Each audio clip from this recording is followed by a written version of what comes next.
আপনারা এই অঞ্চলে যে পদ্মা ব্যারেজ বলে যে কথা শুনছেন, এটি তারই স্বপ্ন। 1960 সালে এই গ্যাংগেজে কি মেজর ওয়ার্কস করা যায় সেই সমস্ত পরিকল্পনা হয়েছিল, কিন্তু কেউ কখনো পদ্মা ব্যারেজ কীভাবে হবে সেই বিষয়ে কেউ কোনো কথা বলে নেই। এবং তিনি প্রথমে বিভিন্ন রকমের বিশেষজ্ঞ নিয়োগ করেছেন, যার মাধ্যমে তিনি পদ্মা ব্যারেজের স্বপ্ন দেখেছেন এবং সেই স্বপ্ন বাস্তবায়নের সুযোগ তিনি তৈরি করেছেন। এবং তার সুযোগ্য পুত্র, যিনি তার নির্দেশনায় বিভিন্নভাবে পরীক্ষা নিরীক্ষার মাধ্যমে যাতে করে অনেক জেলার, বাংলাদেশে অনেক সময় মেগা প্রকল্প হয়েছে, সেই সমস্ত মেগা প্রকল্প মাত্র 1 বা 2টি জেলায় উপকার হয়েছে, কিন্তু 19টি জেলায় প্রত্যক্ষভাবে যে উপকার হবে সেটি হচ্ছে পদ্মা ব্যারেজ। অর্থাৎ উত্তর এবং দক্ষিণ পশ্চিমাঞ্চলের বাংলাদেশের মরুকরণ থেকে রক্ষা পাবে, বাংলাদেশের যে লবণাক্ততা হচ্ছে সেখান থেকে রক্ষা পাবে, যে পরিমাণে পলল জমছে সেই পলল থেকে রক্ষা পাবে, সেটি হচ্ছে পদ্মা ব্যারেজ। এবং এই পদ্মা ব্যারেজ আজকে রূপান্তরের দিকে যাচ্ছেন তাদেরই সুযোগ্য সন্তান, বাংলাদেশের গণতান্ত্রিক মানবিক কল্যাণ রাষ্ট্রের জনক জনাব তারেক রহমান এমপি।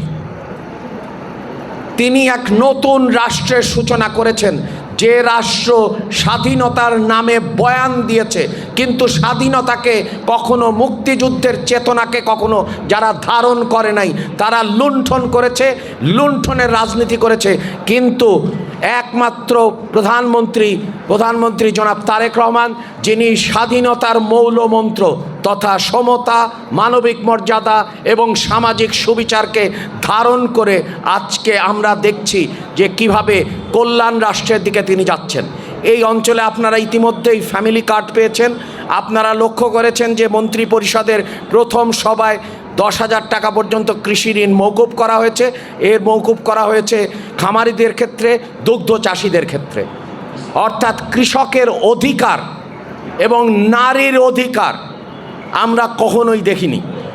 নারীর অধিকার শুরু হয়েছিল নারীর আনুষ্ঠানিক অংশগ্রহণের মাধ্যমে মরহুমা বেগম খালেদা জিয়ার সময়। আমরা এর আগে আনুষ্ঠানিক খাতে এত পরিমাণে নারীর কোনো অংশগ্রহণ দেখি নাই। একইভাবে বাংলাদেশের ইতিহাসে দারিদ্র বিমোচন যে পরিমাণে হয়েছে সেটি মরহুমা বেগম খালেদা জিয়া ছাড়া কারোর সময় হয়নি।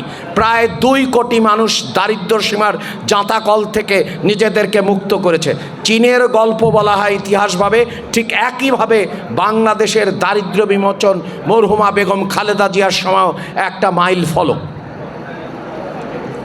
তার মানে শহীদ প্রেসিডেন্ট জিয়াউর রহমান যেমন বাংলাদেশের স্বাধীনতা, সার্বভৌমত্ব এবং আত্মপরিচয়ের জন্যে দার্শনিক ভিত্তি হিসাবে বাংলাদেশি জাতীয়তাবাদকে যে ভিত্তিমূল ধার করিয়েছেন, তার ভিত্তিতে তিনি একদিকে গ্রাম সরকার করেছেন, ভিলেজ ডিফেন্স পার্টি করেছেন, গ্রামের উন্নয়নের কাজে খাল খনন, খাল পুনর্খনন করেছেন, একই সাথে অশিক্ষা দূর করার জন্যে, গ্রামের মানুষকে শিক্ষিত করার জন্য মাধ্যমিক এবং উচ্চ মাধ্যমিক স্তরে মানুষের জন্য, প্রত্যেকটা পরীক্ষার্থীর জন্য একজন করে শিক্ষার্থী যাতে তাকে শিক্ষিত করা যায় সেটাও তিনি বাধ্যতামূলক করেছিলেন।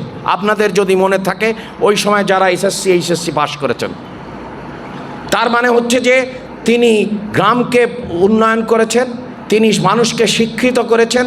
তিনি প্রথম ধারণা দেন যে থানা পর্যায়ে আপনার থানা হেলথ কমপ্লেক্স করা যায়।